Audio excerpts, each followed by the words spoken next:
Welcome to the Paradise Paradox, coming to you here from rural New South Wales, fashionable rural New South Wales. I don't know what else to say about it. It's nice and quiet here. It's a bit windy today. I'm going to tell you, I wanted to talk about this subreddit that I read a lot. I'm kind of addicted to it. It's called Glitch in the Matrix. And the theme of this forum on Reddit is that people get together and they share experiences about things which, in their estimation and their understanding of the world, shouldn't really happen. And perhaps they're indicative of the idea that we're living in a simulation. So if the entire world is a computer program, like in the movie The Matrix, and you start to notice something that doesn't quite fit, like some picture on a wall suddenly changing places, like being at 90 degrees and then instantly swapping back to the regular position, that kind of crazy thing that you wouldn't normally expect to happen in real life, but if you were playing a video game, you would think, oh well, it's just a bug in the game. So after reading this forum for probably scores of hours, I've got a few notes about the kinds of glitches which seem to occur with some frequency. And this is kind of the weird thing about it, because, you know, people kind of assume that the universe or the world we live in is kind of internally consistent and has some rules maybe which can't be broken.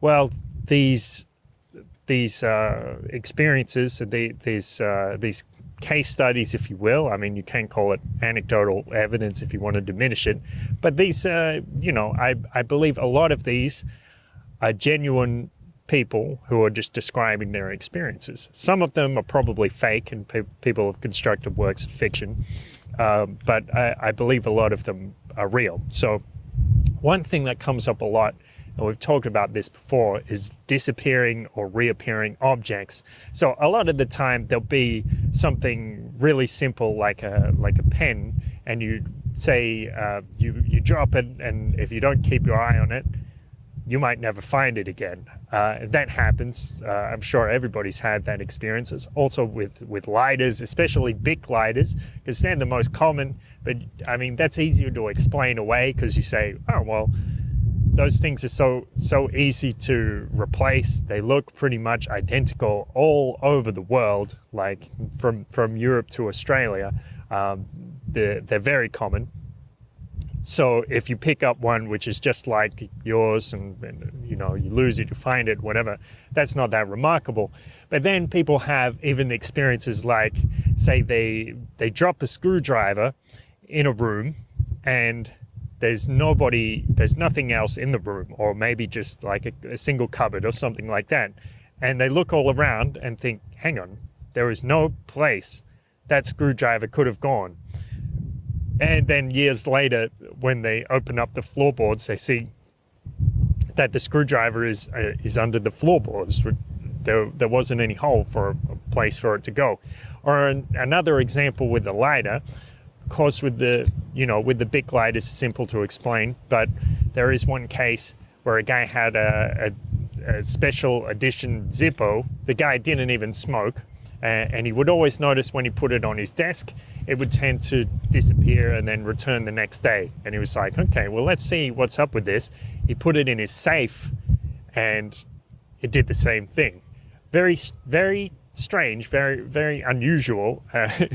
And you have to wonder what is going on in these cases. By the way, there's a little tip. If say you lose something, or you know, something disappears, something that should be right in front of you, like a bag of flour or something, people say that what you need to do in that case, when you can't find that thing that should be staring you in the face, you say a little prayer to Saint Anthony, and within a couple of minutes it would tend to reappear. Actually, other people say it doesn't even have to be to Saint Anthony. Just say, hey, please return this thing to me, and then a couple of moments later, you'll notice it. And I've tried it a couple of times. It seems to work. It's kind of freaky, really. Another case is time skipping. So people will lose an hour. It's like this, they check their watch and it's one time, then they check it again and it's an hour later or even an hour earlier. And even cases where there's the entire family and they've checked the time and they were getting ready to go to work, goes backwards or forwards. That seems to happen quite a lot. A location skip, which is related, but it's like you're driving around a familiar neighborhood and all of a sudden you're 180 degrees of the direction that you thought you were going and you have no idea how that happened, or you're 3 kilometers back from the turn off on the highway that you just took. This seems to happen a lot. Another case that's related is quantum immortality. So this happens a lot with the location skip. So quantum immortality is a name to explain what happens when you're in a place, especially when you're in a car. Maybe you get into an accident or you're about to get into an accident. For example, there was one case where a guy wasn't paying attention to where he was going. Suddenly he realized he just ran a red light that was very much red, and the cars that were going perpendicular were going at like 40 miles an hour, both directions, and there was nowhere for him to go. Suddenly he realized he was in another completely different intersection and there was nobody around, and in a completely different part of town, and had no idea how he got there. So this is the explanation is quantum immortality. It's like some people can't die, or they have an extra life or something, and it's like reality will take you back to your last save point or put you in the nearby reality where that thing didn't happen, so you don't have that problem. And there are a lot of these cases. Another common thing, precognitive dreams. There was one case I read last night where a guy had a dream, a terrible dream about riding his bike. They were cruising along the road with his friends, going very fast, not really paying attention to what's around them. A truck pulls around the corner and takes him out. And that's when he woke up, and he was very shaken up by the dream. Right then, when his friend happened to call him that day to ask him to go ride the bikes, he decided to go and buy a helmet first. And then later that day, basically the exact same thing happened according to the dream, except he was in a different location. His friend's slightly different. So nobody ended up being hurt, just some damage to the bicycle. So these things, I mean, a lot of people have that experience. I mean, ask around your friends and you'll find. Another one is alternate life dreams. So this one is pretty deep, not so common. There's a famous case, famous on Reddit, the most popular Reddit case, most popular Reddit thread of all time, and a lot of you probably heard about this, the lamp story, where this guy gets knocked into a coma while he's playing ball or something, and then he goes off and lives his life. He gets married, has a kid, and all this stuff, until one day he's in his house and he's just staring at this lamp for days. His wife ends up taking the kid, like, what the hell is wrong with you? Why are you so obsessed with this lamp? And he's like, there's something not right about this lamp. There's something weird about the perspective. And eventually he figures it out, and he says, the reason this lamp is fucked up is because I'm in a dream. That's why the perspective isn't correct. And he wakes up and it's been like 3 minutes in a coma. Crazy. And he had to go through therapy after that, get some counseling, because it was like he basically lost his family. very, very strange. And if you read the comments, the replies to that case, you can see it's not an isolated incident. Apparently, that's something that, again, it happens. Not quite as frequently as others, but that's something that happened. Alternate reality slips. This is a really fun one. So there was one story where a guy claimed that he was driving in his car going to Carl's Jr. or something, goes through the drive-through, and there's something weird about it.